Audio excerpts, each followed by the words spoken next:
नहीं हो सकता है 2 सीटों से लड़ें। तो मैं आपसे यह जानना चाहता हूं राजीव जी कि पहली सीट अगर वो अमेठी से लड़ती हैं तो ये तो मैं अभी आपको बता सकता हूं उनकी जमानत जब्त हो जाएगी, लेकिन दूसरी सीट आपके दिमाग में कौन सी है जहां से वो इलेक्शन लड़ सकती हैं? क्योंकि मुझे ये बात समझ में नहीं आई कि दूसरी सीट, पहली बात तो उनको सेफ कौन सी मिलेगी और कहां से वो चुनाव जीतने की संभावना उनकी है। गुजरात की सूरत और बड़ौदा के अलावा तो कोई सीट, और वो सीट तो मोदी जी उनको देने वाले हैं नहीं, नंबर 1। नंबर 2, जो माननीय मोदी जी का और राहुल गांधी जी का हम लोग कंपैरिजन करते हैं, राजीव जी आप लोग ज्यादातर जो इस पैनल में हैं पत्रकार हैं, एक रिसर्च कीजिए। मैं एक टास्क देता हूं, एज ए टीचर एक टास्क देता हूं। पिछले 9 सालों में माननीय मोदी जी ने जितने भी लोगों को झप्पी लगाई है उसमें से कितने हिंदुस्तानी हैं? क्या आपने किसी हिंदुस्तानी को झप्पी लगाते हुए मोदी जी को देखा है? क्या उन्होंने अमित शाह जी को या राजनाथ सिंह जी को या नितिन गडकरी को गले लगाते देखा है? हां, माननीय मोदी जी को मैंने चीन के राष्ट्रपति को झूला झूलाते देखा है। मैंने पाकिस्तान में उनको जाकर वहां के प्रधानमंत्री को झप्पी लगाते देखा है। मैंने उनको अमेरिका के प्रेसिडेंट की पत्नी को 7.5 कैरेट का हीरा भेंट करते देखा है। मैंने विदेशियों को तो झप्पी लगाते मोदी जी को देखा है, हिंदुस्तानी को झप्पी लगाते हुए तो राजीव जी मैंने आज तक नहीं देखा। और मैंने दूसरी तरफ राहुल गांधी को अभी तक किसी भी विदेशी को झप्पी लगाते नहीं देखा। अगर किसी ने देखा हो तो मुझे कृपा करके बताए। हां, उन्होंने भारतवर्ष के गरीब से गरीब आदमी को, जो बिल्कुल अपने को ऐसा समझता है कि कोई उसके हाथ की चाय पीना पसंद नहीं करता, खाना खाना पसंद नहीं करता, उस आदमी को मैंने राहुल गांधी को गले लगाता देखा है। यह विरोधाभास है, यह दोनों के बीच में अंतर है। अच्छा, आप दूसरी बात में आइए। आप समाजवादी पार्टी के लोगों के आज जो पूरे सुबह से लेकर अभी तक मैंने वक्तव्य सुने जी, जिस ओपनली समाजवादी पार्टी के सारे प्रवक्ताओं ने यह कहा है कि अमेठी में तो हम पूरी जी जान लगा देंगे राहुल गांधी को के लिए, पंडित जवाहरलाल नेहरू के लिए, राहुल गांधी के लिए, और इस परिवार की कुर्बानियों को उन्होंने याद किया। और उन्होंने यह भी कहा कि बनारस के अंदर, काशी के अंदर अगर प्रियंका या कोई भी कांग्रेस का, इसका माने उन्होंने इंडिकेशन दे दिया कि अलायंस हो गया। और अलायंस ऐसा हुआ जिस अलायंस में, और मल्लिकार्जुन खड़गे अगर लड़ जाते हैं इलेक्शन उत्तर प्रदेश से, तो आप ये समझिए कि पूरी स्थिति जो है पलट गई। और एक मैं थोड़ा सा एक और कंपैरिजन करता हूं जो मुझे लगता है आज के राजनीतिक पटल पे, जब जर्मनी की सेनाएं रूस के अंदर घुसी थी तो रूस ने बिल्कुल रास्ता छोड़ दिया था कि घुसते चले आओ, और ये जर्मनी की सेनाओं को शायद पता नहीं था कि वहां कितनी ठंड पड़ती है और किस प्रकार की स्थिति बनती है। और जब रूस की सेनाएं पीछे हटी तो सारे खेत खलिहान जलाते हुए पीछे हटी। और जब जर्मनी की सेनाएं जाड़ा हुआ और बर्फ जमी और खाने पीने को नहीं मिला तो जर्मनी के सेनाओं के पैर उखड़ गए। वही स्थिति आज भारतीय जनता पार्टी की हो रही है। भारतीय जनता पार्टी को, मुझे ऐसा लगता है, राहुल गांधी ने एक रणनीति के तहत 9 साल में स्पेस दिया। घुस जाओ, तो मुझे पप्पू स्थापित करना चाहते हो, मुझे अकर्मण्य स्थापित करना चाहते हो, कर लो। जब मौका आएगा, और 10 साल का पीरियड मुझे ऐसा लगता है राजीव जी ऐसा होता है जबकि परिवर्तन होता है, 10 साल तक लोगों को अपॉर्चुनिटी देते हैं, उसके बाद अपना मत बदलते हैं। आज के तारीख में पिछले 10 महीने के अंदर राहुल गांधी ने जो अपना रूप दिखाया है और जो अपना चरित्र दिखाया है, और मैं वास्तविकता में आजकल और थोड़ा मुझे शौक हो गया है, लोगों से मैं प्राइमरी रिस्पोंडेंट से और डेटा कलेक्ट करता हूं।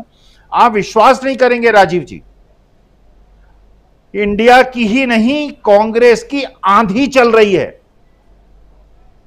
और जमीनी स्तर पर कांग्रेस के लिए वो कट्टर लोग जो बीजेपी के लिए 2014-19 में खड़े हुए थे, आज के तारीख में पूरी तरह से कांग्रेस के साथ जी। और अगर आप देखिएगा ये जो इलेक्शन होने वाले हैं 23 और 24 के, जो दिग्विजय सिंह ने कहा कि मध्य प्रदेश के अंदर नूह जैसी घटनाएं हो सकती हैं, और उन्होंने चेता दिया है हमारी देश की जनता को तो ये जो आग लगाने वाले हैं देश के लोग, देश में आग लगाने वाले लोग हैं और देश में खतरे में डालने वाले लोग हैं और देश को बचाने वाले लोगों का भी संघर्ष है।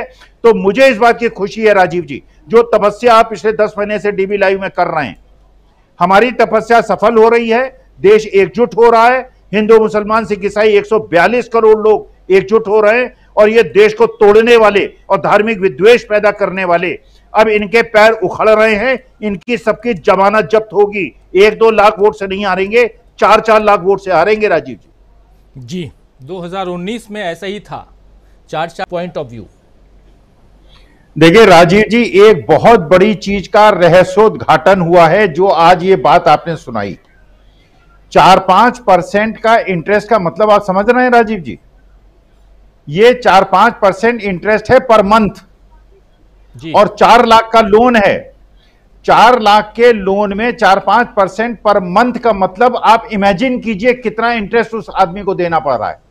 देखिए, बैंकिंग सिस्टम के बारे में एक अध्ययन हुआ और अध्ययन से यह पता चला जो अमीर आदमी है जिसके 13-14 लाख करोड़ के ऋण माफ होते हैं, राइट ऑफ होते हैं, वो 6-7% इंटरेस्ट पे पर एनम का लोन लेता है। 6-7% पर एनम, और वो लोन उन्हीं को मिलता है और उसके बाद वो माफ हो जाता है और वो आदमी 6-7% पर ईयर का लोन लेकर उसको 60% पर ईयर के लोन में कन्वर्ट कर देता है छोटे आदमियों को।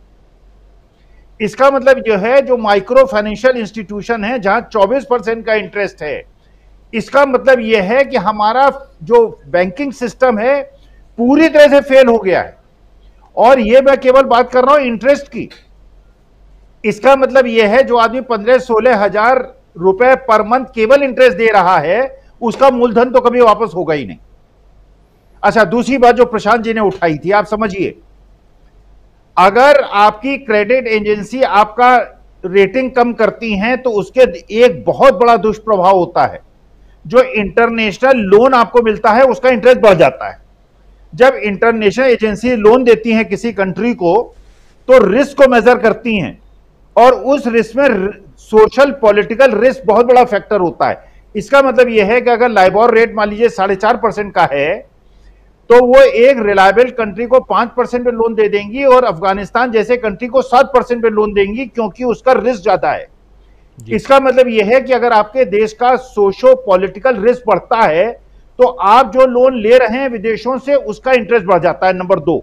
नंबर 3, जब आपका रुपया वीक होता है जो 83.20 हो गया है, सारे आर्थिक विश्लेषक केवल ये बात कहते हैं सर इंपोर्ट महंगा हो जाएगा, इंपोर्ट महंगा हो जाएगा। जो सबसे बड़ी समस्या है राजीव जी, वो ये है कि जो आपने लोन ले रखे हैं उनका भुगतान डबल हो जाएगा। अगर जब आपने लोन लिया, अगर उसमें 50 रुपए का डॉलर था और 100 रुपए का डॉलर हो गया, इसका मतलब जो मूलधन आपने 1000 करोड़ लिया था आपको 2000 करोड़ वापस करने पड़ेंगे। इसका मतलब यह है, और जो आप एक चीज का ध्यान रखिए, आपके श्रोता और दर्शक सुन ले मेरी बात को ध्यान से, जो आज से 9 साल पहले जो लोन था 50 लाख करोड़ का था, 150 लाख करोड़ हो गया है। इसका माने नए लोन आप ले रहे हैं पुराने लोन को वापस करने के लिए, क्योंकि जीडीपी आपकी कम हो गई है। बहुत बड़े संकट में देश है। हम लोग इसको राजनीतिक डिस्कशन तो कर लेते हैं, लेकिन जिस प्रकार से रुपया वीक हो रहा है, जिस प्रकार से आपके इंटरनेशनल लोन्स बढ़ रहे हैं और जिस प्रकार से जो रामेश्वर ने बताया है, जिस प्रकार से अमीर लोग बैंक के लोन 6-7% पे उठा के 40-50% पे बढ़ा रहे हैं और उसको बढ़ा रहे हैं, उनके लोन वापस नहीं होते। जो 4-5% पर मंथ के इंटरेस्ट का पेमेंट कर रहे हैं और जो 6-7% पे लोन उठाते हैं, 14-15 लाख करोड़ के लोन माफ हो जाते हैं। देश बहुत बड़ी समस्या की तरफ बढ़ रहा है राजीव जी। मैं आपके दर्शकों श्रोताओं को आगाह करना चाहता हूं, और जो नई सत्ता आएगी 2024 को, ये जो कांटे बो के जा रहे हैं, जहर बो के जा रहे हैं, आर्थिक कांटे और आर्थिक जहर, इसको काटना भी मुश्किल हो जाएगा। जो सामाजिक विद्वेष उन्होंने पैदा किया तो एक अलग मुद्दा है। जी, ये बहुत गंभीर बात है, बहुत गंभीर बात आप बता भी रहे हैं। देखिए, रामेश्वर का कहना